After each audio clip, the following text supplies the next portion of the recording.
안녕하세요. 짤토로입니다. 이 영식이 굉장히 빠른 시간 안에 순자를 정리를 하고 이제 영숙한테 직진을 하기로 고백을 했는데, 그 고백을 받을 때의 영숙의 표정, 과연 이게 진짜 좋아하는 사람한테 고백을 받는 사람의 표정이 맞나 싶을 정도로 영숙의 표정이 굉장히 좋지가 않았어요. 그러니까 영숙의 표정을 보면은 이게 전혀 예상하지 못했던 그런 시나리오고, 기대하지 않았던 이제 예상 밖의 결과라는 그런 표정을 짓거든요. 영식이 순자를 정리하고 바로 영숙을 불러내서 얘기를 합니다. 자기가 이미 순자님한테 얘기를 했다고. 나는 이제 영숙님한테 직진을 해야겠다. 그리고 영숙이 오 이러면서 굉장히 생각이 많은 표정을 짓거든요. 이게 절대로 좋아하는 사람한테 고백을 받은 사람의 표정이 아닌 거죠. 이 눈이 핑핑 돌아가요. 머리를 굴리는 것들이 얼굴 표정에 다 드러납니다. 자, 이 상황을 어떻게 타개를 해야 될까? 내가 이 상황을 어떻게 벗어날까?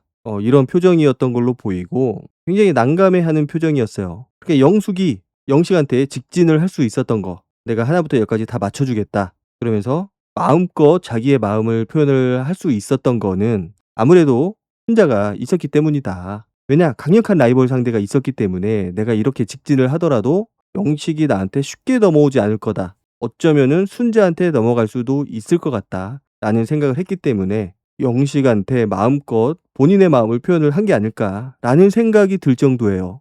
자기는 영숙님한테 이성적인 끌림을 더 느꼈다. 영숙이 약간은 멘탈이 나가 보였어요. 리액션은 한 번씩 보이기는 하는데 그 리액션이 찐 리액션, 진짜 좋아서 하는 리액션이 아니고 약간 기계적인 리액션 같이 보였거든요. 그리고 이미 눈빛이 초점을 잃었어요. 그러니까 영숙이 보여주는 리액션하고 그 영숙의 눈빛 초점이 완전히 다르게 돌고 있었고, 그러니까 영식이 뭐라고 하느냐, 본인이 안정적인 그 무언가를 추구할 수 있을 것 같다. 내가 뭔가 집에 가서 화가 나거나 짜증날 일은 없을 것 같다. 그러니까 영숙이 뭐라고 대답을 하느냐, 그렇지, 뭔가 집이 먼 것 때문에. 정확하게 어떤 뜻인지는 모르겠지만은 영식이 하는 얘기하고 지금 영숙이 대답을 하는 거하고 문맥상 맞지가 않아요. 어떨 때 저런 현상이 일어나느냐, 멍 때리고 있을 때 혹은 내가 정신이 나갔을 때 영식이 말하는 거하고 영숙이 대답하는 게 전혀 문맥상 맞지 않다. 엉뚱한 소리를 하고 있다. 멘탈이 나갔기 때문에, 전혀 예상하지 못했던 공격이 들어왔기 때문에,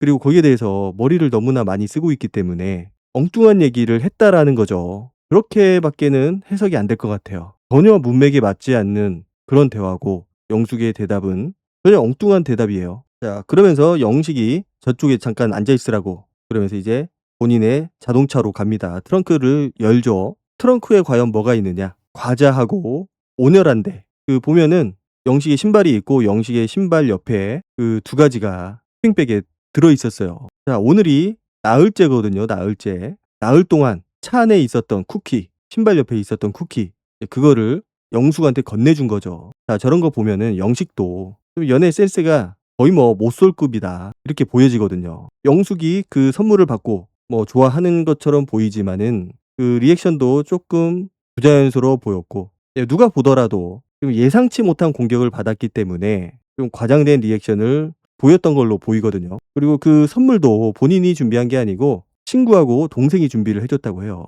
쿠키. 상대방이 부담이 가지 않는 선에서 선물을 준비를 했다. 뭐 그렇게 뭐 정성이 들어가거나 그런 선물은 아닌 것처럼 보였고, 진짜 부담 없는 선물인 것 같아요. 진짜 부담감을 느낄 수 없는 선물이다. 반대로 얘기하자면은 정성이 그렇게 들어간 선물처럼 보이지는 않았다. 영식은 나름 그거를 주면서 좀 뿌듯해하는 것 같았는데 영숙의 표정은 뭐 그렇게 좋아 보이지는 않았어요. 자, 영숙이 그 고백을 듣고, 영식의 고백을 듣고 뭐라고 하느냐, 자기가 나 자신을 속이지 말자 그렇게 결심을 했고, 자기는 영식님한테 그렇게 했다. 그 진심을 예쁘게 봐줘서 고맙다. 뭔가 진짜로 자기가 좋아했던 사람한테 고백을 받은 사람이라고 보기에는 리액션이 부자연스러워요. 확실히 처음 고백을 받았을 때 그 당황해하는 표정도 그렇고. 자, 영식도 보면은 순자한테도 얘기를 했지만은 본인이 순자가 아닌 그 선택을 한 거는 자기가 좀 우왕좌왕할 때 그 기류를 알아채고 배려를 해준 영숙님의 모습이 인상이 깊었고, 그리고 영숙님이 좀 더 내 감정을 잘 케어를 해준다. 약간 자기중심적이에요. 그러니까 내가 영숙님이 좋아서 내가 영숙님한테 뭘 해줘야겠다. 너무 좋다. 이런 발언보다는 본인이 받는 그런 케어들, 영숙이 하나부터 열까지 다 맞춰주겠다고 얘기를 했고, 그런 모습들을 영식한테는 보여줬어요. 그 모습이 부자연스럽기는 했는데 어쨌든 영식이 보기에는 그런 것들이 굉장히 결정적인 요소로 다가왔던 거죠. 그래서 굉장히 빠른 시간 안에 순자를 정리를 합니다. 사실 순자하고는 그렇게 대화를 깊게 하지도 못했고 그렇게 많이 알아보지도 않은 것 같아요. 물론 데이트를 하긴 했지만은 그 데이트가 뭐 서로를 많이 알아봤다라고 보기에는 부족한 면이 많았었고 그 얘기는 애초에 순자보다는 영숙한테 더 큰 관심을 가지고 있었고 그런 영숙이 본인의 마음을 표현을 하면서 "내가 맞춰줄게. 하나부터 열까지 다 맞춰줄게."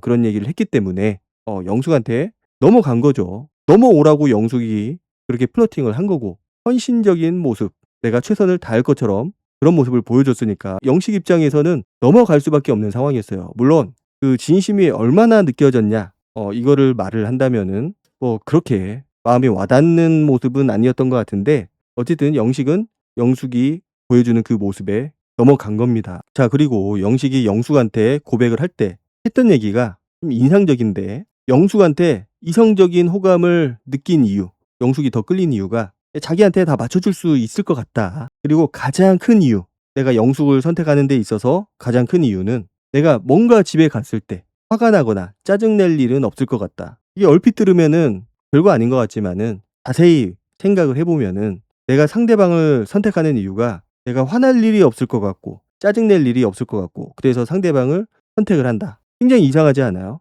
그리고 그 모든 게 자기중심적이다. 영식이 그랬잖아요. 자기의 감정은 좋다 아니면 짜증 이 두 개라고. 그래서 항상 짜증이 많은 스타일이에요. 그래서 그 모든 감정의 중심이 내가 짜증이 나느냐 짜증이 나지 않느냐 이거에 맞춰져 있고 근데 영숙이 나한테 하나부터 열까지 다 맞춰주는 모습을 보여줬고 또 그렇게 하겠다고 하니까 내가 영숙한테는 짜증낼 일이 별로 없을 것 같다. 이 일반적인 모습은 아니라는 거죠. 일반적이라면은 내가 어떤 감정을 느꼈고 내가 영숙님한테 어떤 거를 해주고 잘해주고 좋아해주고 이런 거를 얘기를 해야 되는데 그런 얘기가 이제 쏙 빠진 상태로 그냥 내 감정을 잘 맞춰주고 내가 짜증낼 일이 없을 것 같다. 아마 여자를 선택하는 기준, 영식이 재혼을 하는 데 있어서 여자를 선택하는 기준이 철저하게 나를 중심으로 이루어지고 있고 상대방을 배려하는 모습보다는 상대방이 얼마나 나한테 잘 맞춰주느냐 이거에 맞춰져 있던 것 같아요.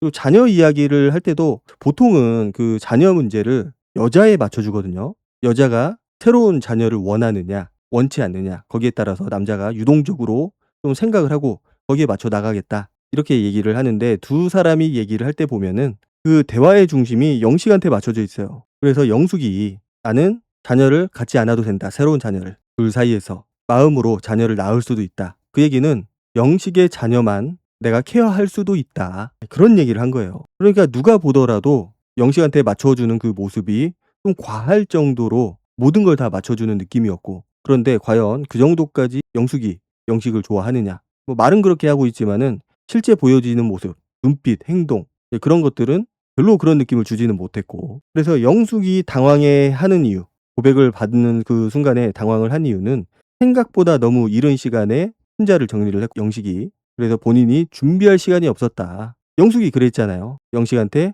혼자하고 더 대화를 해보라고 나는 영수하고 좀 대화를 해서 마무리를 하겠다. 이 얘기를 했어요. 그 마무리를 하겠다라는 거는 내가 결정을 내리겠다라는 거거든요. 영수하고 끝낼지 말지를 내가 최종적으로 결정을 하겠다. 그거는 영수가 나한테 대쉬를 하느냐 고백을 하느냐 그런 것들을 판단을 해서 내가 결정을 내리겠다라는 건데 그런 고민을 할 시간도 없이 영식이 다 마무리를 해버린 거죠. 인터뷰할 때도 영숙의 그 모습은 부자연스러웠고 영식이 선물을 줄 때 주섬주섬 그 쿠키 오녀란대를 줬을 때 그 모습이 귀여웠다고 그래서 더 좋았다고 영식님이 그렇게 얘기를 하는데 이것도 뭔가 좀 부자연스러웠고 그렇게 좋아하는 사람의 모습이 나오지는 않았어요. 그리고 영수에 대해서도 그렇게 얘기를 하거든요. 아침에 대화를 했다면은 마음이 좀 완벽하게 식지는 않았을 텐데 지금은 마음이 식었다 라고 얘기를 했어요. 어떤 조건적인 그 상태로 얘기를 했거든요. 뭔가 영수가 아침에 나한테 그렇게 적극적으로 대시를 하지 않았기 때문에 내 마음이 움직이지 않았다. 이런 식으로 얘기를 했어요. 자, 예고편을 보면은 영수가 영숙한테 대시를 하죠. 과연 그거를 영숙이 받아줄 거냐? 이거는 아직까지는 몰라요. 영수가 어떤 모습을 자기한테 보여주느냐에 따라서 그 마음이 움직일 수도 있지만은 그 마음이 쉽게 움직이지는 않을 것 같다. 영숙도 영수에 대한 어떤 기대치가 있고 그 기대치를 넘어서는 그런 모습을 보여주지 않는 한 영식을 선택을 한 거, 영식이 고백을 받아준 거, 이거를 번복하는 게 사실상 쉽지는 않아요. 저렇게 헌신적인 모습을 보여줬다라는 거는 내가 방송상에서 어떤 모습을 보여줘야겠다라는 마음을 갖고 있다라는 방증인 거고, 그 모습을 깨기 위해서는 배신자가 되고 내가 나쁜 사람이 될 수도 있는 거잖아요. 그 모습에 대한 보상, 그런 거를 받을 수 있는 그런 것들을 영수가 보여주지 않는 이상은 쉽게 이루어지지는 않을 것 같다. 어쨌든 확실한 거는 영숙은 영수를 마음에 두고 있고, 그 영숙의 마음을 영수가 움직일 수 있을 거냐, 이거는 영수한테 달려 있는 거죠. 근데 예고편을 보면은 영수가 영숙한테만 올인을 하는 것 같지는 않아요. 그 얘기는 영숙한테 확실한 대답을 받지 못했다라는 거고, 영숙의 기대치에 영수가 미치지 못했다, 이렇게 유추는 할 수 있을 것 같습니다. 어쨌든 확실한 거는 영식의 고백을 받을 때 영숙의 눈빛이 굉장히 많이 흔들렸고 많은 것들을 생각하는 그런 표정이었다. 그리고 누가 보더라도 영식을 그렇게 좋아하는 것 같은 모습은 보여지지 않았다. 그리고 영식도 그 쿠키 선물 나흘 동안 차 트렁크에 방치해 놓은 거, 신발 옆에 그거를 저렇게 주는 거 차라리 차 뒷자리에 넣어놓던지. 뭔가 보여주는 모습이 미숙하다, 많이. 그리고 굉장히 자기중심적으로 상황을 파악을 하고 있고, 영숙도 마찬가지예요. 영숙이 나한테 다 맞춰줄 것 같은 모습을 보여줬기 때문에 내가 영숙을 선택을 하는 거다, 이렇게 얘기를 했기 때문에 설사 둘이 잘 된다고 하더라도 둘의 관계가 오래 지속되기는 좀 힘들지 않을까라는 생각이 들었습니다. 오늘 영상은 여기까지 하도록 하고 다음 영상으로 찾아뵙도록 하겠습니다. 감사합니다.